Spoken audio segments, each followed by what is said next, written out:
Okay dear students, we have this very special kind of question. ऐसा question भी आपको कभी कभी देखने को मिलता है। सबसे पहले मैं क्वेश्चन पढ़ रहा हूं। It is a question of from 2015 AMU 11th entrance. Okay, two girls A and B, each of weight 400 Newton, climb up a height of 10 meters through a rope. दो लड़कियां हैं, दोनों एक रोप के जरिए, जिनका दोनों लड़कियों का वजन कितना है, अलग अलग 400 न्यूटन्स है, एक रोप के जरिए 10 मीटर हाइट ऊपर क्लाइंब करती है। Girl A takes 25 seconds, girl A 25 second में क्लाइंब करती है, while girl B takes 50 second. Girl B जो है वो 50 सेकेंड में क्लाइंब करती है, रस्सी के ऊपर जाती है। To accomplish this task the comparison of power spent by two girls is. Comparison of power पूछा है, यानी इनकी जो पावर है वो आपस में कंपेयर करने के बाद हमें बतानी है। ऑप्शन क्या दे रखे हैं, बोथ इक्वल, यानी दोनों की पावर इक्वल है क्या, girl A has more power, क्या गर्ल ए की मोर पावर है एज कंपेयर टू बी, या सी ऑप्शन है girl B has more power, या बी गर्ल की मोर पावर है, या डी है नन ऑफ दीज। यानी हमें इस डेटा से ये पता चल ही नहीं सकता कि दोनों की पावर में कंपैरिजन किया जा सकता है या नहीं। ओके, इस क्वेश्चन को करने के लिए आपको पावर की, आपको एनर्जी की, पावर के फॉर्मूले की नॉलेज होनी चाहिए। मैं इस क्वेश्चन के डिस्क्रिप्शन बॉक्स में जो वीडियोस हैं इससे रिलेटेड मैं उनका लिंक पेस्ट कर दूंगा, आप डिस्क्रिप्शन में देख लीजिएगा। ओके, तो इसको हम सॉल्व करते हैं, डिटेल सॉल्यूशन करते हैं। हालांकि ये सवाल सिर्फ ज़बानी सवाल है, इसको हम देखते ही हल कर देते हैं। बहरहाल इसको समझाने के लिए मैं एक डिटेल्ड सॉल्यूशन आपको देता हूँ। सपोज ये वो जगह है या ये वो लीवर है जहाँ पर आपके रस्सियाँ जो हैं वो बनी हुई हैं। Okay, suppose this is girl A और इसके पास और गर्ल बी भी है।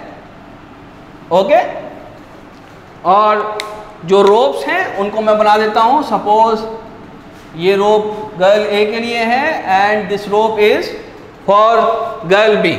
इन दोनों के नाम लिख देता हूं, this is she is A and she is B. दोनों के जो वेट हैं, बॉडी वेट हैं, वो लिख देता हूं। Body weight of girl A is equal to 400 newtons, body weight of girl B is again equal to 400 newtons. Okay, दोनों के वेट 400 न्यूटन्स हो चुके हैं। आफ्टर दैट दोनों ने कितनी हाइट ऊपर जाएंगी, 10 मीटर्स जाएंगी इस रोप के जरिए। ओके, दोनों की हाइट या डिस्प्लेसमेंट हमको पता लग गया। दोनों का टाइम हम लिख लेते हैं, time of A is equal to 25 second, it is given, and time of B is equal to 50 seconds. Now comparison of power हमसे पूछा है, तो पावर के फॉर्मूले के ऊपर हम बात कर लेते हैं। सबसे पहले पावर का जो फॉर्मूला मैंने बताए थे आपको, वो क्या क्या बताए थे। Power is equal to work done divided by time, और जनरली ये work done in the sense of energy होता है, और वो एनर्जी या तो पोटेंशियल एनर्जी होती है या काइनेटिक एनर्जी होती है। यहां पर हाइट है तो इसका मतलब यहां पोटेंशियल एनर्जी इन्वॉल्व है, तो इसका मतलब मैं यहां पर लिख सकता हूं potential energy, potential energy per unit time. ये सवाल यहीं पर हल हो जाना चाहिए, लेकिन मैं आपको एक बात और याद दिलाता हूं ताकि आपको याद आ जाए। पावर का एक फॉर्मूला मैंने ये भी लिखवाया था कि पोटेंशियल एनर्जी ना लिखकर हम अगर लिखें फोर्स मल्टीप्लाइड बाय वेलोसिटी। ठीक, यहां पर बेसिकली फोर्स क्या है, यहां पर फोर्स वेट है मल्टीप्लाइड बाय वेलोसिटी। क्योंकि यहां पर डिस्प्लेसमेंट और टाइम दे रखा है, तो this is all about the formula of power. इस तरह से हम लिख सकते हैं। और ये बेसिकली वेट या फोर्स मल्टीप्लाई हो रही है वेलोसिटी से, इसका मतलब पोटेंशियल एनर्जी डिवाइड हो रही है टाइम से। देखिए आगे मैं बताता हूं आपको। पहले हम पावर निकालते हैं, पावर ऑफ गर्ल ए निकालते हैं। उसका वेट कितना है, वेट हम बाद में लिखेंगे, पहले हम एम जी की टर्म्स में लिख लें, एम जी। ठीक, ये 400 है लेकिन मैं जानबूझ के लिख रहा हूं ताकि आपको याद आ जाए। वेलोसिटी कैसे निकालेंगे, वेलोसिटी निकालेंगे हाइट डिवाइडेड बाय, हाइट को किससे डिवाइड कर रहे हैं, टाइम से। तो देखिए ये फॉर्मूला वही बन गया, potential energy divided by time, m g h. M g h क्या होता है, m g h potential energy होता है। तो एम जी एच में एम जी की वैल्यू आपको दे रखी है, it is weight, it is equal to 400 multiplied by 10 divided by time is 25। Okay, 400 divided by 25 is 16 multiplied by 10 is equal to 16 multiplied by 10 is equal to 160।